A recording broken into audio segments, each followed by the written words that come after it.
Now, the war in Gaza is intensified, with Israeli Prime Minister Benjamin Netanyahu expressing support for Trump's controversial plan to relocate Palestinians from Gaza to other countries. While the plan has raised concerns about the region's stability and the humanitarian situation, UN chief slammed Israel's blockade of crucial aid to the besieged Strip, calling Gaza a killing field. Addressing the media, Netanyahu backed Trump's version for Gaza a day after meeting him. And this plan called for displacement of Palestinians in Gaza, fueling concerns in the region. He also claimed that he discussed the issue of Iran, stressing for a military intervention to halt its nuclear program. Netanyahu also claimed that he opposed Turkey's plans to set up military bases in Syria, viewing it as a threat to Israel.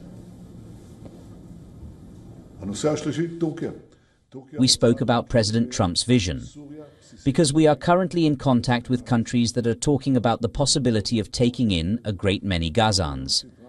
And that is important, because in the end, that is what needs to happen. Now, according to Gaza's health ministry, since Israel resumed its military operations in Gaza on the 18th of March, following the collapse of a ceasefire, nearly 1,500 Palestinians have been killed and over 3,600 have been injured, while the death toll has crossed 50,500 since the beginning of the war.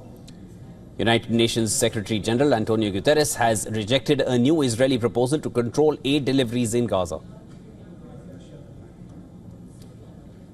UN agencies and our partners are ready and determined to deliver.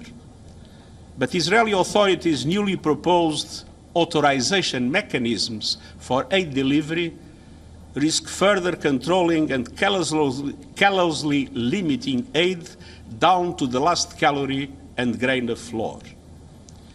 Let me be clear. We will not participate in any arrangement that does not fully respect the humanitarian principles: humanity, impartiality, independence and neutrality. No aid has been delivered to the Palestinian enclave of some 2.1 million people since March 2nd. The Israeli military agency that coordinates aid last week met with UN agencies and international aid groups and said that it proposed a structured monitoring and aid entry mechanism for Gaza.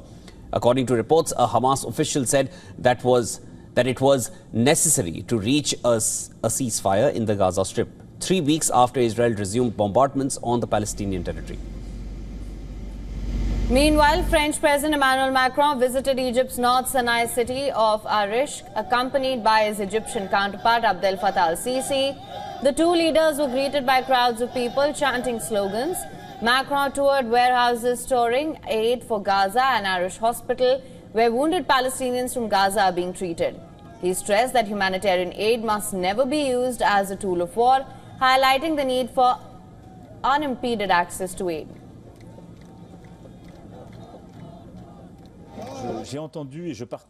I have heard and share the concerns expressed by both United Nations agencies and non-governmental organizations. Humanitarian aid operates under specific rules that are based on non-discriminatory access, because we are there to help women and men, children and the elderly, regardless of who they are or where they come from.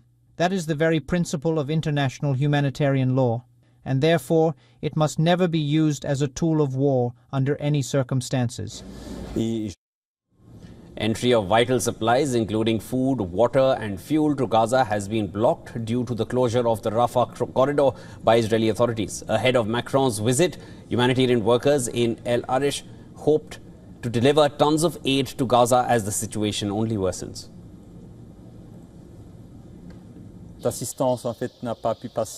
This aid has not been through since March 2nd, after the Israeli government barred humanitarian assistance from going through the 3 checkpoints that were in use during the ceasefire.